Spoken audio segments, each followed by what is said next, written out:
घ्यावीच लागेल. सरकार पावलं योग्य उचलते, परंतु यातला मुख्य आका जो आहे तो आका लवकरात लवकर पकडला गेला पाहिजे. आणि ज्या अर्थी हे आका आतापर्यंत आकावर फक्त कशाची खंडणीची गुन्हा आहे ना, खंडणीच्या गुन्ह्याला फार लवकर जामीन मिळते, पटकन यायचं, जामीन व्हायचं, निघून जायचं. आका ज्या अर्थी खंडणीच्या आरोपाच्या याच्यात सुद्धा लवकर पुढे येत नाही, याचा अर्थ आकाचा पुढच्या गुन्ह्यामध्ये सुद्धा संबंध आहे असं मानायला काय हरकतच नाही. आता त्याला कुठला गागा भट्टा आणण्याची गरज नाही. मात्र काल त्यांच्या मिसेसची देखील चौकशीसाठी बोलवण्यात आलं. सीआयडीने त्यांची 2-2.5 तास चौकशी केली. राष्ट्रवादीचे जिल्हाध्यक्ष राजेश्वर चव्हाण यांची देखील चौकशी केली. नेमकं या चौकशीकडे कसं पाहता आणि हे खरंच योग्य दिशेने तपास सुरू आहे का, आणि आणखी काय काय केलं पाहिजे? आणखी काय काय केलं पाहिजे ते जे बॉडीगार्ड त्यांच्या बरोबर होते शेवटपर्यंत, खलनिग्रहण आहे, सदरक्षण आहे, खलनिग्रहण आहे म्हणतो आपण पोलीस.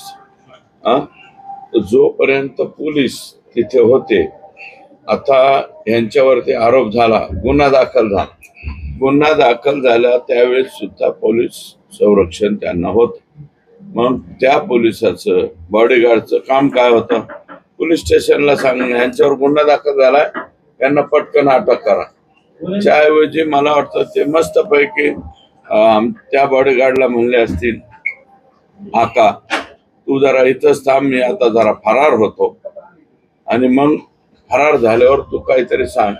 मला असं वाटतं एसपींनी तातडीनं त्यांना निलंबित सुद्धा करायला पाहिजे. कोण आका बरोबर त्यांचे प्रेमी झाले होते का काय, आणि स्टेप्स जे आहेत ते ह्यांच्या सगळ्या मुवमेंटवरती लक्ष ठेवून, आणि विमा कंपन्या ज्या पद्धतीनं मागील 1 वर्षाचे आणि सगळ्यांचे CDR तपासले, त्या पद्धतीचे सगळ्यांचे CDR जर तपासले, हे लोक कुठे आहेत कुठे नाही, कोण कोणाला काय बोललो हे सगळं कळेल, आणि हे सगळेचे सगळे आज मोर्चामध्ये तुम्ही सहभागी होता. लोकांचा काय आक्रोश आहे? आज तुम्हाला देखील या मोर्चामध्ये सहभाग व्हायला यावं लागतं, म्हणजे नेमका एकंदरीत लोकांचा काय आक्रोश आहे, लोकांचा संताप कसा आहे? मोर्चात नाही आले का जोडे खायचे का? लोक जोड्याने मारतील ना. मत हल्लेत ना. आता मला 1,40,000 दिले, या दादाला लाखाच्या वर मत पडले, संदीपला पडले, तिकडं राजेंना पडले, यांना पण पडले, हुंदडाताईंना.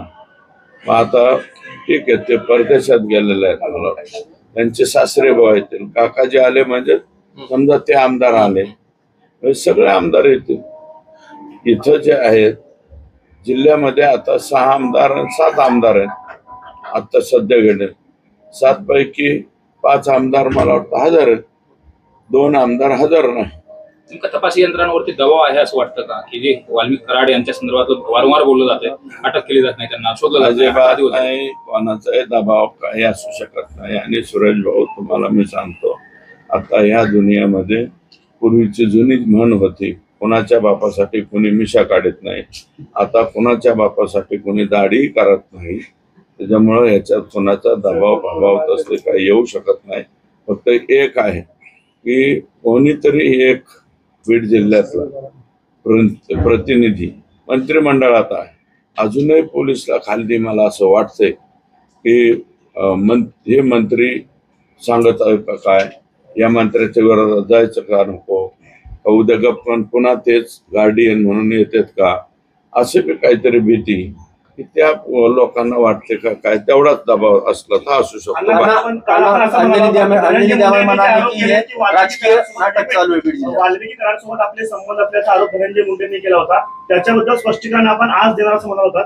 आज ती वेळ आली, काय स्पष्टीकरण देऊ ना, ते स्पष्टीकरण भाषणात देऊ ना.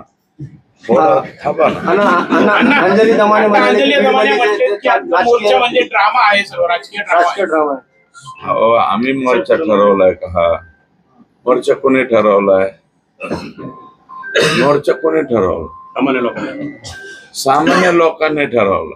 त्याच्यात कोणत्या पक्षाचं माणसं नाहीत, काय नाही. ड्रामा बिमा अंजलीताईंना काय कळायचं? आमच्या बीडला आमचं लेकरू गेलंय, ते ड्रामा आहे का? अरे आमच्या घरातलं लेकरू गेलं ना, तडपून तडपून मारलं ना, याला ड्रामा म्हणायचं. वारे पट्टे. दुसरा आरोप तुमच्यावर केलेला आहे, तुमच्यावर तीन आरोपी जे आहेत ते फरार आहेत. त्यांचा मृत्यू झालेला आहे अशा पद्धतीचा फोन आल्याचं देखील अंजली दमाने म्हणाल्या. त्यांचा फोन आपण एसपींना सांगितलं देखील असं बोलले आहेत. आणि याच्याकडे तुम्ही कसं पाहता? ते काही बोलतील, आम्ही असं वेग स्टेटमेंट करणार. पण त्यांचे फोन कोण करेल बाबा, काय संबंध? त्यांचा फोन बिन नाही. ते 3 बी सापडतील आणि 4था बी सापडल. आका काल आपण प्राजक्ता माळी यांचं नाव घेतलं होतं, त्या तुमच्या विरोधात महिला आयोगामध्ये तक्रार कृपया झाली. माझी विनंती आहे, मी जे बोललेलो आहे तो बाईट तुमच्या समोर आहे. आणि माझं मत असं आहे की हे इतर प्रश्न विचारून तुम्ही मुख्य संतोष देशमुखच्या खुनावरचं जे लक्ष आहे ते विचलित करण्याचा प्रयत्न करू नका. आणि हा कोणाचा प्रयत्न आहे, कोण कोणाला काय सांगते आम्हाला कळतं. किमान बीडवाल्यांनी तरी असे प्रश्न विचारू नये असं माझं मत.